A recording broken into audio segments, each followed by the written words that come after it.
The Whistler.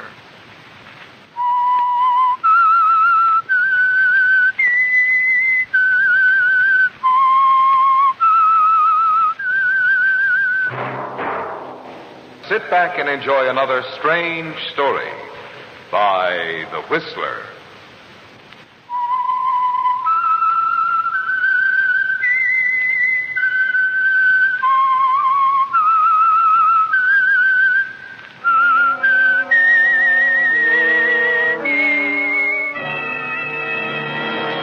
I am the Whistler, and I know many things, for I walk by night.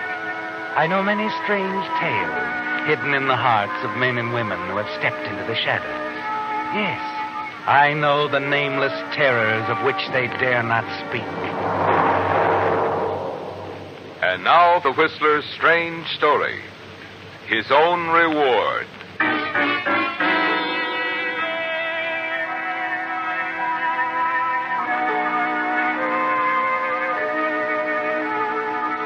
It's a brilliant party. Another social triumph for Peggy and Arnold. The salon orchestra, prominent men, glittering women, diplomats, officers in uniform, top-level government officials share the gay, convivial atmosphere. Arnold, a leading figure in government circles, a distinguished host, stands with his wife Peggy as they talk to the guests. And Arnold gives no outward sign of the inner tension that twists within him. Yes, it is a delightful party. Thoroughly delightful. Oh, you're nice to say so, Mr. Thompson. You're quite a catch, you know. Every Capitol hostess hopes to snare the chief government investigator for her party. Oh. You see, Mr. Thompson, you've boosted my wife's stock as a hostess at least 100%. Oh. Believe me, Arnold, it's my pleasure. Oh, excuse me, will you? I think I see a late arrival. Yes, go right ahead. Of course, Peggy. She's an amazing woman, Mr. Thompson. Parties are her life's blood. And she should be thriving. And I'll soon be insolvent. How are things going with you since your recent exoneration? I'd prefer not to discuss the investigation. It's over and done with. Then, fortunately, you were exonerated. But what I ask you is, how have things been going since then? Since then, Mr. Thompson, my position has been status quo. I have remained in the same job while two subordinates have been promoted to positions which would have meant a great deal to me. Well, perhaps there are reasons for their appointments, Arnold. Reasons you know nothing about. Nonsense. If I had it to do over again... You do exactly as you're doing. No, I wouldn't. Why should I sacrifice... In times like these, Arnold, everyone must sacrifice. Oh, times like these. I'm tired of that phrase. Well, I had no idea you felt as keenly as you do. Well, it's just that... Oh, everything seems to have gone wrong lately. I didn't really mean to take it out on you, Mr. Thompson. You know how it is. Oh, excuse me, dear, but there's a gentleman waiting to see you in the study. A gentleman? Who? I really don't know, dear, but he did say it was important. Try not to be long, dear. Friends aren't due to play any moment now. Friends aren't. He's the musician I told you about. Oh, yes, of course. Excuse me, Mr. Thompson. Of course, Arnold. Oh, it's you, George. Is it your habit to appear at private parties uninvited? Hardly. But you're becoming rather difficult to see these days, Arnold, especially where your creditors are concerned. I'll talk with you tomorrow. You'll talk with me tonight. But that's impossible, George. My guests... Are very important people, I'm sure. That's why I suggested we talk in private. You'd feel rather badly if any of them happened to overhear us. What's so important that it can't wait till tomorrow? These IOUs. I told you I'd pay you next month. That was last month. You've been telling me that for a long time. I want the money now, before your other creditors move in. Listen to me, George. In a few weeks, I'll have enough to pay every dollar I owe and a great deal more. You've said that before. But I've been planning this deal for weeks. I'm so certain of it that... Well, suppose I give you part of what I owe you right now and the rest when I complete the deal. Well, I suppose a part of a loaf is better than none. But I expect the remainder within 30 days. You'll have it.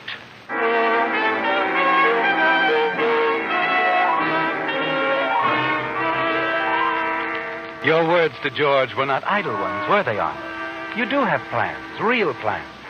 They involve risk, terrible risk. But you decide the rewards are worth it. You remember one man who told you he had connections which could solve your problems for you, if you met the terms. Risky terms, Arnold. But you find yourself thinking of them during the remainder of the evening at the party. And as the evening wears on, you become increasingly aware of Thompson, the government investigator's presence. He disturbs you, doesn't he, Arnold? But finally, the party is over. The guests have gone. And you and Peggy are alone. was a good party, wasn't it, dear? Yes, expensive, too, but everybody seemed to enjoy himself. Except the host. Oh, goodness, I almost forgot. Frenzart's waiting in your study. Who? The musician, darling. I'm afraid he's waiting to be paid. Must he be paid tonight? Well, he did seem quite anxious. Well, all right, dear. I'll see him right now. Don't be long. I won't, Peggy. Good evening, sir. Your Frenzart, I believe? Yes, I am. About your fee, I'd prefer to reimburse you later, if you don't mind, when all the bills for the party come in. More business-like that way, you know. You are perhaps short of funds? Now, see here, I won't stand... Forgive me, sir. Perhaps it will not be necessary to pay me any fee at all. What? You see, I have the receipt all ready for you. I don't understand. Oh, you will understand, sir. This evening has been my pleasure. You will please accept this receipt. And I bid you good night, sir.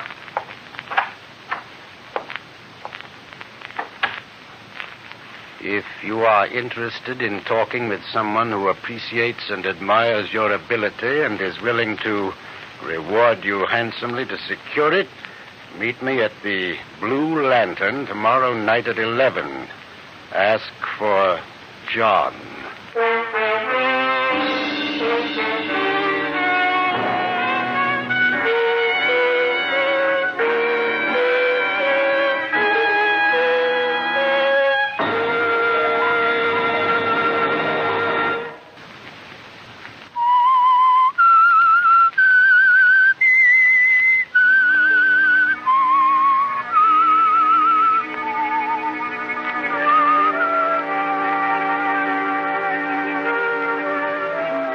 Well, Arnold, the note the musician Frenzart handed you as he left your party dovetails with previous suggestions which you've been considering, doesn't it? And you're interested in talking to anyone who appreciates and admires your ability and is willing to reward you handsomely to secure it. Yes, for the moment at least, you forget your frustrated ambitions, your heavy indebtedness. For the man you're on your way to meet holds out the promise of solving both these problems for you. At 11 o'clock the following night, you enter the Blue Lantern Inn to keep your appointment. Help you, mister? Why, yes. I'm looking for John. Oh, sure. Up those stairs. First door to the right. Thank you.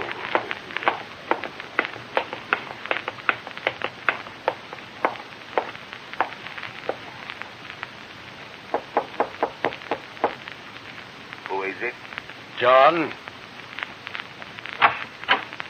You are very prompt. Will you come in, please? You? Frenzart, you're John. Names are not important. You may call me John. Please sit down. You are the one who wrote me the note? Admiring your qualities and ability. Indeed, I am, Arnold. I've heard a great deal about you from one of my associates. So? Yes, I have watched you for some time. I've recognized your brilliance, your ability. Yes, even your ambition. That is good. You're just the man we are looking for. Go on, John. It has distressed me to see such brilliance wasted, your ability bypassed. I have seen your frustration grow. I'm not sure I understand. You, Arnold, and people like you are on the wrong side of the fence. The position of your government is ill-advised. No wonder you find it impossible to adjust yourself. You belong with us. Most Americans honestly believe in what they're fighting for. Perhaps they do. But others, even friends of yours, realize the folly of the American position. I know. They've spoken to me about it. These people are sure that your side cannot win. This ideal, this freedom you are fighting for is just a mirage. All the bloodshed, the suffering will have been for nothing. Why are you so sure of this? Because our manpower is unlimited. Yours is limited. And in the final analysis, our power will be the deciding factor. Perhaps you're right. Oh, believe me, Arnold, I am right. You're too brilliant a man to waste your efforts on a losing cause that has already cost thousands of young lives. By working with us, you can help bring this unrest to an end, a sure peace for generations to come. And above all, your efforts will be appreciated and handsomely rewarded.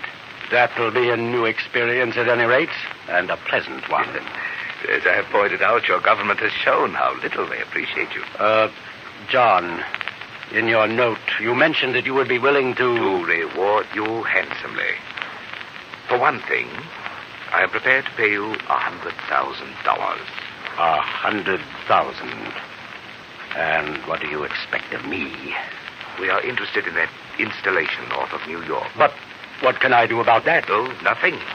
Until you become head of this installation. You have already applied for the position, I believe. Yes, I have. I've contacted everyone I know who might be able to help me get it, but so far I've heard nothing. Obviously, I cannot help you. You must get that appointment any way you can. And if I shouldn't get it? Then I'm afraid we cannot do business. I see. But surely, a man with your contacts can arrange this. I will keep in touch with you, Arnold.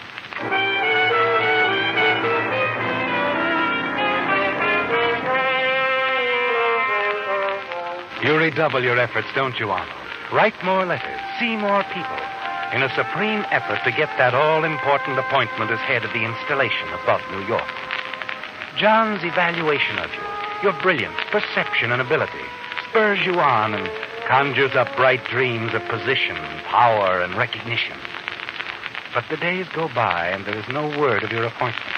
Only occasional notes from John, carefully worded reminders that you must get it. One afternoon, after another fruitless effort, you return home.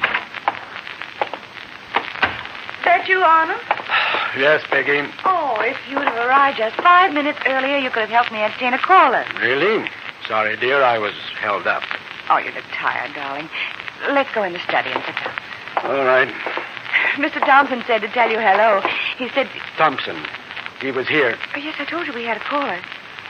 Don't you like Mr. Thompson, Arnold? You always react to him so strangely. What did he want? It's a visit, I guess. Heaven knows we chatted our heads off.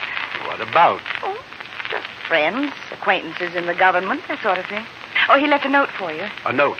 Where? On the writing desk. What did he say? Well, it just says, sorry to have missed you. I told you it was nothing important. Peggy, did he write the note here at the desk? Well, yes, he did. Why? Did he go through my papers? Arnold, what on earth are you driving at? Did he go through my papers here in the desk? I really have no idea. I was called to the door when he sat down to write the note. And he'd finished when I came back.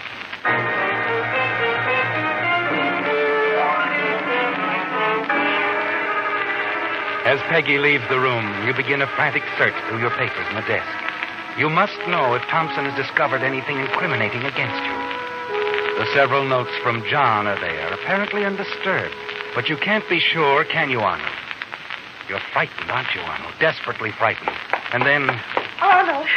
Arnold, he's here. Who's here? The man you waited for, darling. The man in government you said would decide whether or not you got that appointment. Oh, no. Peggy, wait. I can't wait. I'm sending him right in.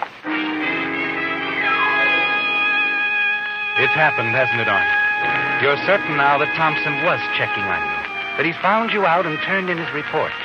But you're trapped now, aren't you? Yes, you want to run anywhere, but there isn't time. Suddenly, your fear solidifies in cold, brazen bravado. And you know you'll have to bluff it through. I must say, Arnold, you can hardly catch up with. I'm sorry, sir. Won't you sit down? Thanks, but my business with you is brief. I see. Arnold, I'm pleased to tell you that the appointment is yours. My heartiest congratulations. The appointment? Yes, one of the most important of our time. That installation above New York is our most vital project. Yes, so I understand. This new appointment places immense power and responsibility for our future security in your hands. If you only knew what this means to me, sir. Just do the job you're capable of, and you'll never be forgotten.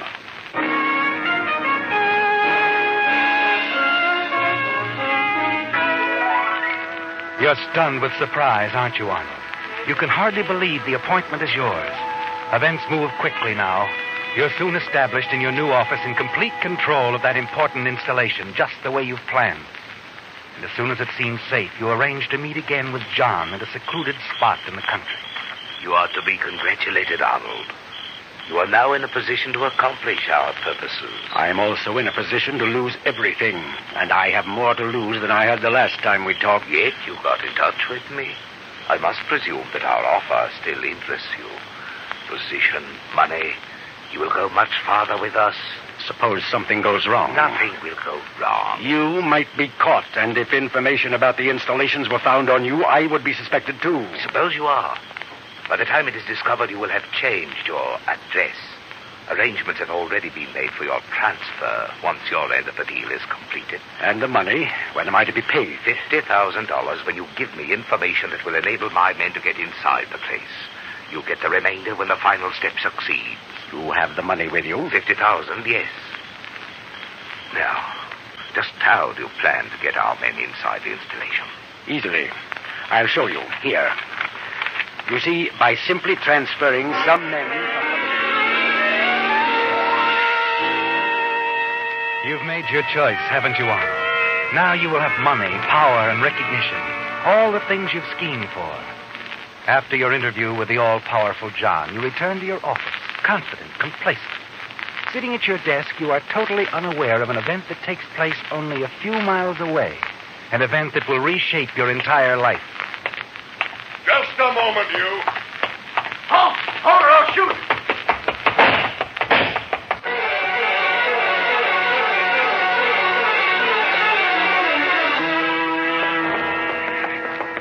He's inside somewhere. We'll find him. Come on.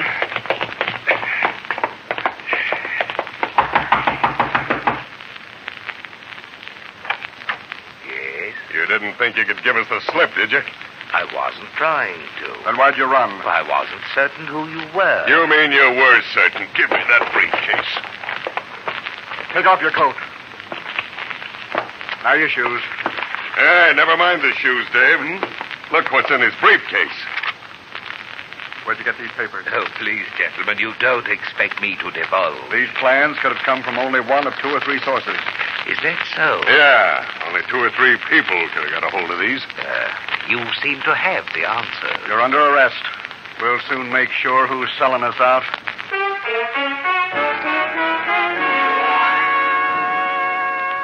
Yes, Arnold. Had you known that the man who'd provided you with $50,000, who'd promised so much in the future, had been captured and tacitly admitted his connection with you, you'd have been in a far different mood, wouldn't you? It's nearly midnight when you learn that he who deals in betrayal is quite apt to be betrayed. Excuse me, sir. I hate to disturb you, but this is important. Yes? What is it? It's rumor, but there seems to be weight behind it. I understand we've captured a spy. A spy? When? Just a little while ago, as I understand it. Somewhere out in the country. Anyone with him? No, he was alone, allegedly carrying the complete plans of this installation. I see. Where is he now? In custody. I'll get the full details to you as soon as possible. Yes, do that. It's a real break for us, capturing him. Isn't it? Yes, of course it is. A great break.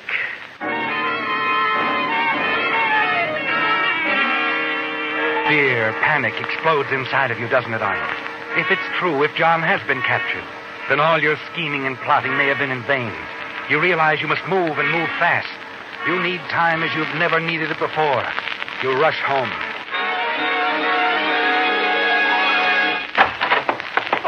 What's the matter, Dave? Peggy, we've got to get out of here. What do you mean? Get your coat. We've got to hurry. What have you done? Look, Peggy, there isn't time now. We can talk later, but what I did for you as well as myself. Now we'll have money, power, position, Peggy, everything we've wanted. And just where will we go, Arnold? And how? It's all arranged, Peggy. We're leaving the country. Wonder who that is. You'll have to answer it. No, wait. Yes, I guess you're right. I'll get it.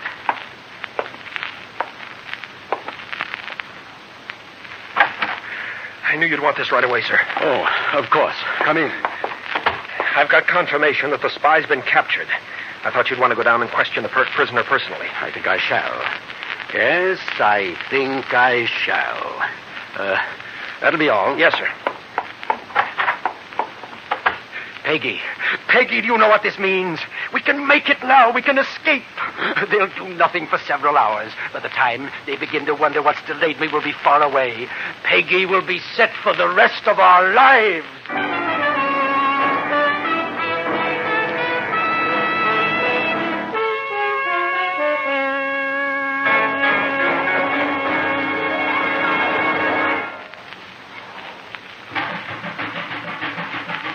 Engine wear. Is engine wear causing your expensive motor to wear out twice as fast as necessary?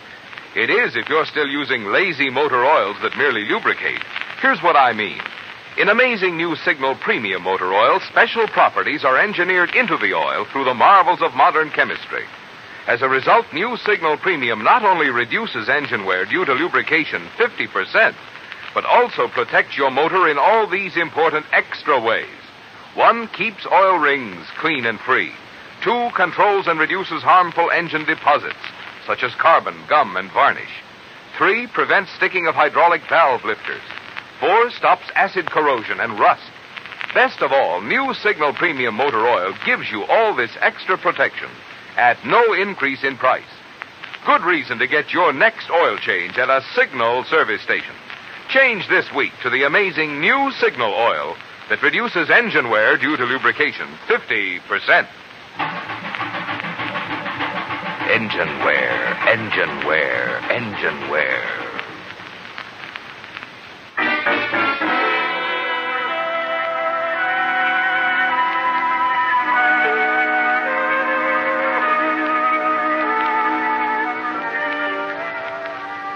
Yes, Arnold. As you promised Peggy, things went smoothly. And as John had promised you, your escape from America was accomplished with amazing ease. In new places, among new faces, you lose track of time. Power, money, all the things you thought would satisfy you come your way. Then in the midst of your new surroundings, the decay slowly sets in. You and Peggy are not accepted by your new associates. It's not what you anticipated, is it, Arnold? Weeks and months pass in loneliness, heartache, and despair. Then one evening, sitting alone with Peggy, an idea hits you. One of Peggy's famous parties will again provide the solution to your problems. Yes, you're certain you can count on Peggy, aren't you? You make the plan, send out the invitation, spare no expense. On the night of the party, you stand in the reception hall, listening to the final strains of a carefully chosen musical number, executed by the famous orchestra you engaged for the evening.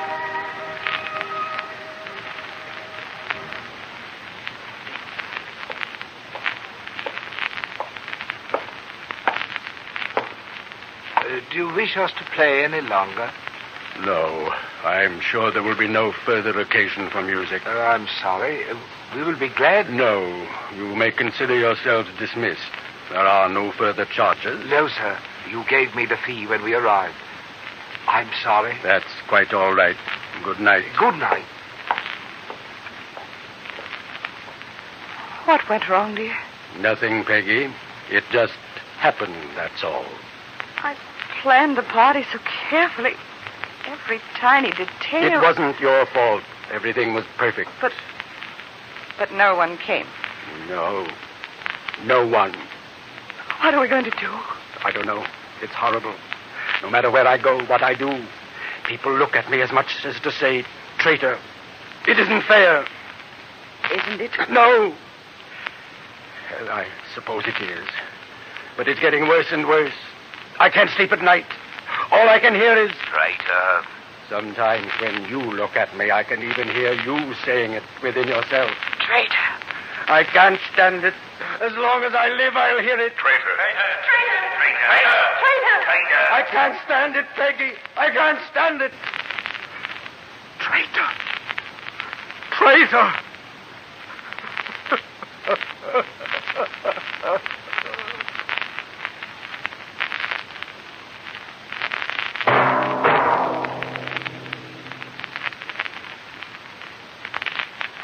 Many of you have undoubtedly recognized tonight's Whistler story was based on the events in the life of America's arch traitor, Benedict Arnold. write your comment on tonight's program.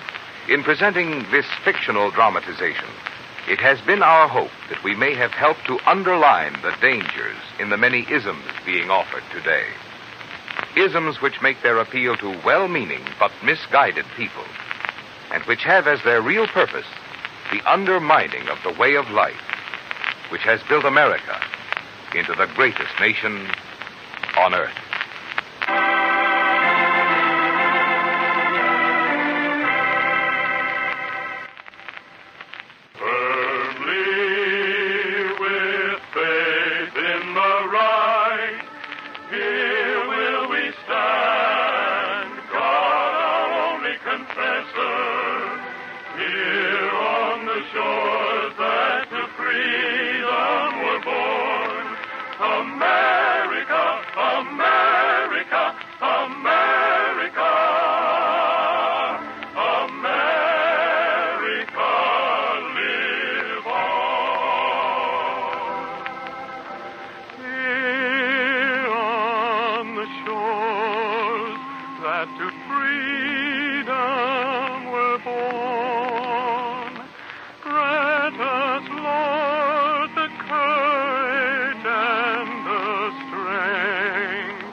This is Marvin Miller speaking for the Signal Oil Company.